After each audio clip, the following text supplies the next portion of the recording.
श्री गणेशाय नमः. तर चला आजच्या ब्लॉगची सुरुवात केलेली आहे गरम पाण्याने. तर बघा 2 ग्लास गरम पाणी मी सकाळचं पिऊन घेते.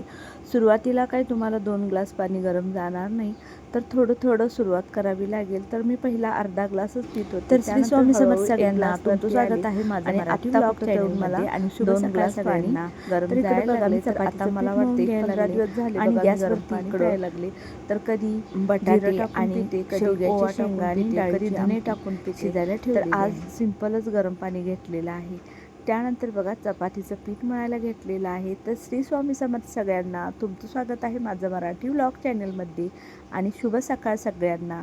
तर इकडं बघा गॅसवरती बटाटे शिजायला घातलेले आहेत आणि तूर डाळ आणि शेवग्याच्या शेंगा आमटीसाठी शिजायला घातलेले आहेत. कारण कुकरची माझी शिटी झालेली आहे खराब, त्यामुळे मी गॅसवरती शिजायला ठेवलेलं आहे.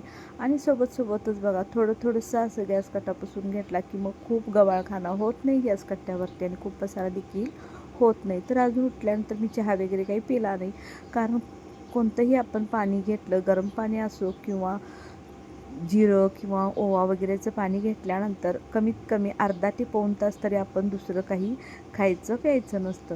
त्यामुळे मी चहा पिला नव्हता. तर आता बघा थोडासा चहा करून घेणार आहे. तर चहा देखील बंदच करायचा आहे, पण लगेच बंद होणार नाही. त्यामुळे मी 1 कप पित होते ते आता अर्धा कप प्यायला लागले. तर इकडं बघा आलं आणि तुळशीची पानं टाकून मी चहा करून घेणार आहे. चहा तयार होईपर्यंत बघा इकडं मी भाजीची आणि आमटीची तयारी करून घेणार आहे. तर इकडं टॉमॅटो घेतलेले आहेत, कांदे घेतलेले आहेत. तर टॉमॅटो देखील मी धुवून ठेवलेला आहे. तर इकडे चहा देखील आपला तयार व्हायला आलेला आहे. तर चहा पहिला मी घेते. तर इकडं स्वयंपाकखोलीची खिडकी उघडून घेते, कारण मी सकाळी आज उघडली नव्हती, कारण पाऊस भरपूर होता. आणि इकडं बघा सगळं पत्रा आहे आमचा आणि पत्र्याच्या खाली सगळी कपडे वाळायला घातलेले आहेत, कारण पाऊस कंटिन्यू चालू असल्यामुळे कपडे काही वाळत नाहीत. तर इकडं बघा किराणा मालाचा बाजार देखील करून आणून ठेवलेला आहे. अहो आत्ताच बाजार देऊन कामावरती गेलेत. तर आता माझं बाकीचं घरातलं सगळं काम आवरलं की मी हे सगळं भरून ठेवणार आहे. तर इकडं बघा ड्रायफ्रूटचा डबा देखील रिकामा झाला होता. तर असा मी छोटा डबा आणलेला आहे. त्यामध्ये वेगवेगळे कप्पे आहेत, म्हणजे वेगवेगळं आपल्याला त्यामध्ये ठेवता येईल. तर एकामध्ये मी बदाम ठेवते, एकामध्ये काळ्या मनुका ठेवते आणि एकामध्ये बघा सनफ्लॉवर सीड ठेवते आणि एकामध्ये पंपकिन सीड ठेवते. तर अशा पद्धतीने ठेवलं तर सगळेजण व्यवस्थित अगदी बरोबर स्वतः ज्याला जे हवं असेल ते या डब्यातून घेतात आणि खातात. नाहीतर मग सकाळचं माझी कामांची गडबड असते, त्यावेळी मी कधी द्यायला विसरते आणि मग मुलं देखील बिन खाताच जातात. त्यामुळे अशा पद्धतीचा मी डबा आणलेला आहे. मला आणखीन थोडासा मोठा डबा हवा होता, आणखीन 2 कप्प्याचा. आणखीन 2 कप्पे असले तर त्यामध्ये खारका वगैरे सुद्धा मला ठेवता येईल. तरी त्याच्या डब्यामध्ये सगळं भरून झालेलं आहे. चहा देखील इकडं माझा तयार झालेला आहे. तर बघा या पद्धतीचा मी डबा तयार केलेला आहे. तर एक साईडला मला काबुली चणे ठेवायचे होते, म्हणून मी एकाच डब्यामध्ये पंपकिन सीड आणि सनफ्लॉवर सीड हे एकत्र केलेले आहेत. तर अशा पद्धतीने बघा हे सीड्स आणि त्याच्याबरोबर मनुका खाल्ला तर खूप छान पण लागतो आणि शरीरासाठी देखील खूप चांगला आहे. तर हे पाठीमागच्या साईडला मी असा डब्बा गौरी जिथं अभ्यास करते त्या टेबलवरती नेऊन ठेवते, म्हणजे तिथं कसं सगळेजण आवरायला जातात सकाळचं, तिकडंच आरसा वगैरे आहे. तर तिथं आवरायला गेले की सगळे ते खाऊन येतात. तर चहासोबत मी एक ब्रेड घेतलेला आहे, कारण बघा जेव्हापासून डाएट चालू केलेली आहे तेव्हापासून चहासोबत काय खाणं बंद केलेलं आहे, चहाच कमी केलेला आहे. पण आज म्हटलं थोडंसं ब्रेड घ्यावा, कारण खूप विकनेस जाणवत होता. अचानक डाएट चालू केल्यामुळे असेल, पण डाएट मोडायची नाही, फक्त एक मी ब्रेडच घेणार आहे. बाकीची दिवसभराची डाएट तशीच चालू ठेवणार आहे. आणि तुम्हाला हवं असेल सुद्धा तुमच्यासोबत मी शेअर करीन, कारण ज्यावेळी बघा माणूस जन्मल्यानंतर एक 3 ते 4 वर्षांनी माझं वजन खूप वाढलं होतं, जवळजवळ 70 किलो झालं होतं. त्यावेळी मी कोणालाही न विचारता माझं मी स्वतःच डाएट करून 10 किलो वजन कमी केलं होतं आणि आत्ता माझं 60च वजन आहे, खूप जास्त नाही.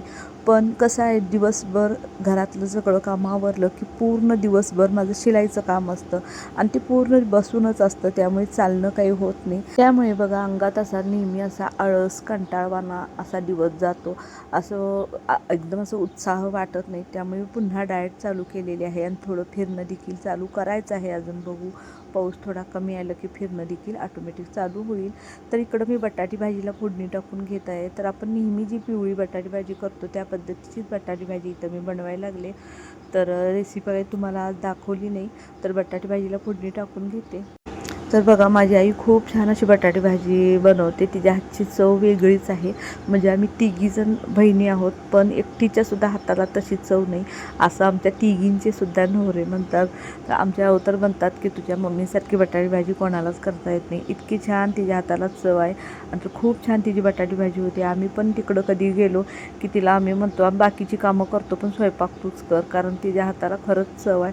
ती कोणत्या पण भाज्या बनवली तर खूप छान असं होतात. आणि बटाटे भाजी तर ती इतकी छान बनवते, आणि ती जे जे पदार्थ वापरते ते सगळे वापरूनच आम्ही बनवतो, तरीसुद्धा तशी चव काय येत नाही. तर इतकी छान ती बटाटी भाजी बनवते. तर तुम्हाला कधीतरी मी तिकडं मम्मीकडं गेले तर तुम्हाला रेसिपी दाखवीन. तर इकडं बघा आईंच्यासाठी 2 भाकरी बनवून घेत आहे. आमच्यासाठी वेगळं बनवलेलं आहे. तर त्यांना कसं कधी कधी मग चपात्या वगैरे पचत नाहीत, म्हणून त्यांच्यासाठी भाकरी बनवावी लागतात. तर इथं 2 भाकरी बनवून घेतल्या. तर बघा भाकरी बनवून झाल्या पळपूट मी इथं धुवून ठेवते, कारण जास्त काय भांडी मी इथं धुवत नाही, थोडं धुवून ठेवते, कारण बेसिनला नळ देखील नाही आहे, त्यामुळे भांडी कपडे वगैरे सगळं बाहेर नेऊनच धुवावं लागतं. तर पळपूट तेवढं मी इथं धुवून ठेवलेलं आहे, बाकीचं मी भांडी सगळी बाहेरच नेते. तर बघा जो तो म्हणतो बायकांना काय काम असतं घरी. तर बघा आता तुम्हीच बघू शकता, मी स्वयंपाक करायल्यापासून मला वाटते 2 ते 3 वेळा तर गॅस कट्टा पुसून घेतलेला आहे, तरी देखील इतक्यावर काही होत नाही. पूर्ण सगळा स्वयंपाक झाल्यानंतर पुन्हा सगळं पाण्याने स्वच्छ धुवून काढावंच लागतं. तर इतकी ही कामं असतात बायकांची, किती केलं तरी काही आवरत नाही. तर सकाळचं बघा आज जरा ऊन पडलेलं आहे, थोडासा पाऊस कमी झालेला आहे. तर काल बघा डोश्यासाठी मी तांदूळ भिजत घातलं होतं. तर पीठ फर्मंट होतं आहे की नाही असं वाटत होतं, कारण पाऊस आमच्याकडे खूप आहे आणि कंटिन्यू चालू आहे, आणि थंडी देखील खूप आहे वातावरणामध्ये. तरी देखील पीठ बघू शकता किती छान असं फर्मेंट झालेलं आहे, किती फुगलेलं आहे. मी जेवढं पीठ त्यामुळे ठेवलेलं होतं ऑलमोस्ट त्याच्या डबल पीठ झालेलं आहे. तर जस्ट आत्ताच तुम्हाला मी म्हणाले होते की आज थोडं ऊन पडलेलं आहे, तर पुन्हा पाऊस बघा किती मोठा चालू झाला आहे. तर हे पीठ बघा मी एका पातेल्यामध्ये काढून घेणार आहे, कारण इतक्या पिठाचं काही आता संपणार नाही डोसे.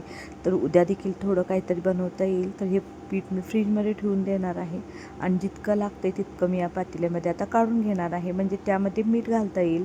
तर मी सोडा कधीही घालत नाही, कारण सोडा घालण्याची गरजच पडत नाही, आणि खूप छान कुरकुरीत असे डोसे होतात. तुम्हाला मी एक दिवस कशा पद्धतीने मी तांदूळ वगैरे भिजत टाकते हे नक्की शेअर करेन. तर बघा बनवण्याआधी हलक्या हाताने थोडंसं चमच्यानेच अगदी छान असं पीठ मिक्स करून घ्यायचं आहे. तर बघा पहिला डोसा तव्यावरती घालण्याआधी तव्याला सगळीकडे व्यवस्थित तेल लावून घ्यावं लागतं.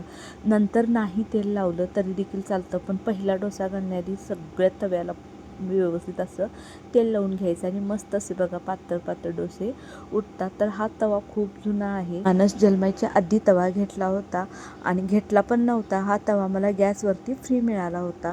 तर खूप छान असा तवा आहे, आणि खूप छान असं ह्याच्यावरती डोसे उठतात. दिसायला तर तुम्हाला वाटेल की तवा खराब झाला आहे की काय, पण डोसे इतके छान उठतात, त्यामुळे मी नवीन तवा काही घेतला नाही.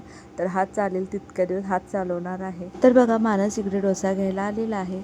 त्याला मी डोसा आणि बटाट्याची भाजी दिलेली आहे, कारण तो सांबार वगैरे काही खात नाही, त्याला आवडत नाही.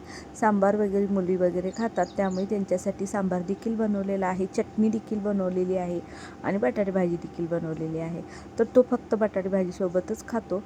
ते बघू शकता किती छान असे डोसे उठतात. तर तुम्हाला मी एक दाखवते, खूप छान पातळ, अगदी आपण बाहेर हॉटेलमध्ये खातो त्या पद्धतीचे डोसे या तव्यावरती उठतात. तर खूपच छान तवा मला हा मिळाला आहे. कधी कधी आपण भरपूर पैसे देऊन महागातली महाग आणलेली वस्तू देखील इतकी छान लागत नाही, तितका छान तवा मला हा लाभला आहे. तर खरंच फ्रीमध्ये मिळाला आहे, पण खूप छान असा तवा आहे, आणि ह्याच्यावर खूप छान असे डोसे उठतात. मला वाटते जवळजवळ आता 10 ते 12 वर्ष झाली ह्याच तव्यावरती मी डोसे वगैरे बनवते. तर बघा दुसरा डोसा तयार झाल्यानंतर गौरी आलेली आहे, तर तिला देखील मी सांबार आणि बटाटे भाजी दिलेली आहे. तर चटणी वगैरे आईंना आवडते, तिला चटणी काही नको आहे, त्यामुळे तिला काही मी चटणी दिली नाही. तर ती इकडं घेऊन गेली बघा. त्यानंतर आईंसाठी डोसे करून घ्यायचे, आणि मुलांना 1-1 2-2 लागतील तर त्यांच्यासाठी पहिला करून ठेवायचे, आणि त्यानंतर बघा मग स्वतःसाठी बनवायचं. आणि घरातल्या सगळ्यांना खाऊ घातल्याशिवाय बघा कुठल्याही बाईचं पोटच भरत नाही. आणि कोणच असं नाही की आधी आपण करून खातो आणि नंतर घरातल्यांना देतो, असं कधी होत नाही. कारण पहिला सगळ्यांना आपण देतो, त्यानंतरच मग आपण खायला बसतो निवांतमध्ये शेवटीला. तर तुम्ही देखील असंच करता का सांगा. मला तर तसंच होतं, सगळ्यांना पहिला डोसे करून द्यायचे, बाकी सगळं वरचं आवरून घ्यायचं आणि कोण खातील तसं त्यांना एक एक एक भाजून द्यायचा. आणि त्यानंतर सगळ्यांना बाद झाले, सगळ्यांनी म्हटलं की आता आम्हाला बास, त्यानंतर मग स्वतःसाठी करून घ्यायचा. कारण सगळे खाल्ले की आपलं देखील पोट भरल्यासारखंच होतं. तर बघा असंही माझं दिवसाचं रुटीन असतं. तर आता सगळं माझं काम आवरलेलं आहे. तर थोडीशी कपडे धुवायची, भांडी घासायची, ते तासाभरात होतं. ते झालं की मग शिलाईला बसायचं, कारण ब्लाऊजांचा देखील इतका लोड आहे. आणि घरी आल्यापासून बघा खूपच ब्लाऊज आहेत असं वाटायला लागले. तर हा डोसा बघा किती छान असं झालेला आहे. आणि घरी आल्यापासून कसं कारागीर देखील नाहीत, त्यामुळे मला एकटीला सगळा कामाचा लोड पडलेला आहे. आणि ब्लाऊजांचं काम देखील खूप झालेलं आहे. तुम्हाला जर कोणाला ब्लाऊज वगैरे शिकायची इच्छा किंवा आवड असेल तर तुम्ही माझं चॅनल नीताईजी शिलाईवरती जाऊन चॅनलला सबस्क्राईब करू शकता किंवा तिथे तुम्ही शिकू शकता. तर इकडं बघा सगळ्यांचं खाऊन झालेलं आहे आणि आता मी देखील खायला घेते. तर ही आमटी बघू शकता, म्हणजे सांबार. तर कसा वाटला व्हिडिओ तुम्हाला नक्की कमेंट करून सांगा. आणि व्हिडिओ आवडला असेल तर लाईक, शेअर आणि सबस्क्राईब करायला विसरू नका. तर चला भेटूया पुढच्या व्हिडिओमध्ये. Bye bye.